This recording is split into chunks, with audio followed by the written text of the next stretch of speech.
걷기에 관한 4가지 풍경. 공주영상정보대학 하우석 교수. 1.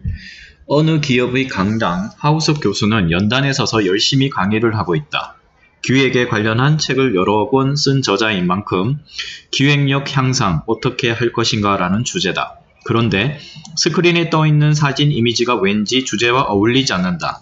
그것은 한 권의 책이다. 제목은 걷는 인간, 죽어도 안 걷는 인간.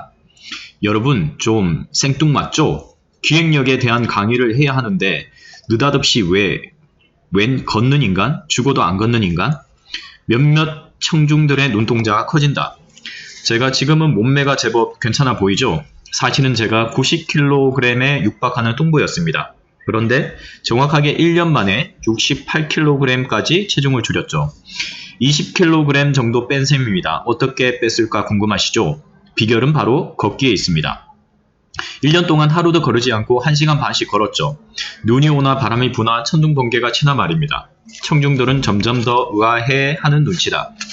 이 책은 그럼 다이어트 책일까요? 전혀 그렇지 않습니다. 이 책은 경제, 경영 분야나 자기개발 분야의 책입니다. 걷기를 열심히 하다 보니 살이 빠진 건 사실입니다. 그러나 이 책의 핵심 메시지는 걷기를 통해서 저의 업무 성과와 일상적 삶이 어떻게 또 얼마나 바뀌고 개선되었는가에 대한 것입니다. 살이 빠진 것은 부수적인 결과인 셈이죠. 건강을 되찾은 것 역시 덤으로 받은 선물이고요. 이제야 청중은 이해를 하겠다는 표정이다. 저는 걷기를 통해서 믿을 수 없을 만큼의 커다란 변화 2가지를 체험했습니다. 그 첫 번째는 바로 걷기를 통해 사고력을 엄청나게 증진시켰다는 점입니다. 몇 가지 변수들 간에 관계를 규정지어야 하는 논리적 사고, 또 아무 제약 없이 사방팔방으로 다양하게 뻗어나가는 상상적 사고, 이렇게 상반된 2가지 사고력 모두 폭발적으로 늘어났습니다. 걷기를 통해 실제로 제가 만들어낸 실정물이 한두 가지가 아닙니다. 몇 권의 책, 수십 개의 강의안, 수십 개의 기획안, 그리고 수를 헤아리기 힘든 다방면의 아이디어들. 2번째 변화는 제 일상의 에너지가 항상 충만하게 되었다는 것입니다. 걷기는 겉으로 봤을 때는 분명 신체적 활동으로만 여겨지지만 실제로는 정신적인 수련 효과가 뛰어난 행위입니다. 정신 건강에도 탁월한 효과를 볼 수 있다는 말이죠.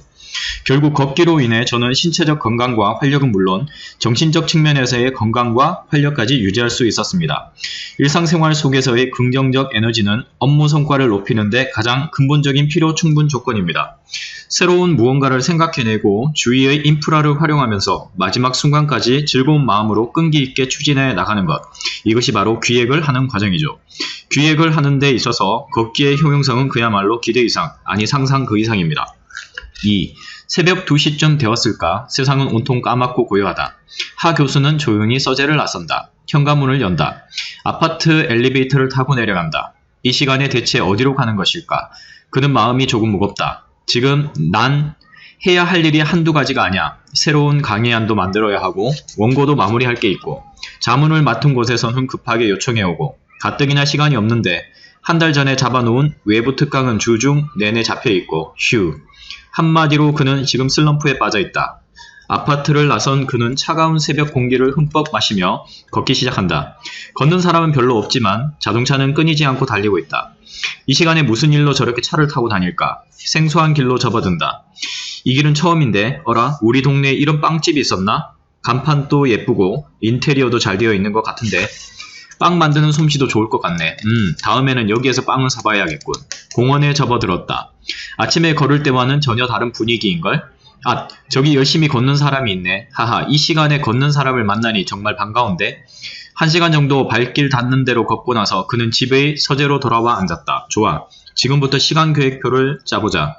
걱정할 시간에 차라리 일을 하나라도 처리하는 게 나은 일이지. 1시간 동안 걷고 나자 버거운 일들로 짓눌린 듯한 부담감은 어느새 새로운 일에 대한 기대감으로 바뀌어 있었다. 3. 계룡산에 오르기 위해 하 교수는 일찌감치 짐을 챙겼다.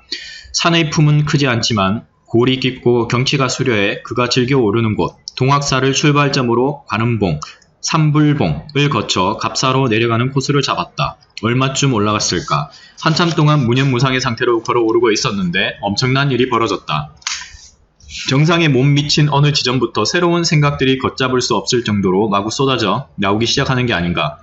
새로 구상 중인 책에 들어가면 좋을 내용들이 한두 개도 아닌 수십 가지가 한꺼번에 떠오르는 것이었다. 책 제목에서부터 장 구성에 대한 아이디어, 도표와 사파는 물론 구체적인 문장 표현까지 생각났다. 그는 이때다 싶어 배낭 겉에 작은 주머니를 열었다. 수첩하고 볼펜이 없네. 왜 없지? 대체 어디에 있는 거지? 걸을 때마다 늘 같이 하는 수첩과 볼펜. 등산 역시 걷기이므로 예외 없이 수첩과 볼펜을 챙겼을 텐데 보이지 않는다. 배낭의 구석구석을 다 뒤져보았지만 없다. 낭패다. 내 기억력으로는 지금 떠오르는 아이디어들을 다 기억해낼 수 없는데 큰일이다. 어떻게 하면 좋단 말인가. 사실 그는 수첩과 볼펜을 챙겼었다. 그런데 그날따라 아내에게 생일 선물로 받은 새 배낭을 처음 들고 나왔다. 전에 쓰던 배낭에서 수첩과 볼펜을 옮겨 놓는다는 것을 그만 깜빡하고 만 것이다. 그는 어떤 선택을 했을까? 즉시 하산, 그것도 아주 빠른 속도로 내려가야만 했다. 그리고 그는 열 손가락 하나하나마다 아이디어의 핵심 키워드를 붙여서 외우고 또 외웠다. 절대로 잊어서는 안 된다. 거의 다 내려오니 기념품 가게가 보인다. 아무 볼펜이나 산 다음에 그는 계룡산 국립공원 입장권 영수증을 꺼내 들고 깨알 같은 글씨로 손가락마다 새겨두었던 아이디어를 써내려갔다. 해결하려면 몇 달이 걸릴지도 모를 어려운 과제가 단 몇 시간 만에 걷기로 풀린 불가사의한 경험을 한 날이다. 필기도구가 없을 때는 아예 걷지를 말자. 이상하긴 하지만 너무도 당연한 그리고 중요한 다짐을 해본다. 하 교수는 위즈덤 하우스 출판사로부터 원고를 써달라는 의뢰를 받는다. 며칠이 지난 그날도 어김없이 아침에 걷고 있었다. 글을 어떤 식으로 쓰는 게 좋을까라는 질문을 먼저 던지고 나서 걷기 시작했다. 정확히 1시간을 걸었다. 그리고는 결론을 내렸다. 아주 객관적인 3인칭 시점으로 몇 개의 장면을 스케치하는 식으로 써보면 어떨까? 강의 중에 한 장면, 그리고 또 이러이러한 장면들이 딱 맞을 것 같네. 이미 그는 구상을 끝냈기 때문에 컴퓨터 앞에 앉자마자 원고 작성을 30분 만에 끝낼 수 있었다. 여러분이 읽고 있는 이 글이 바로 그 결과물이다.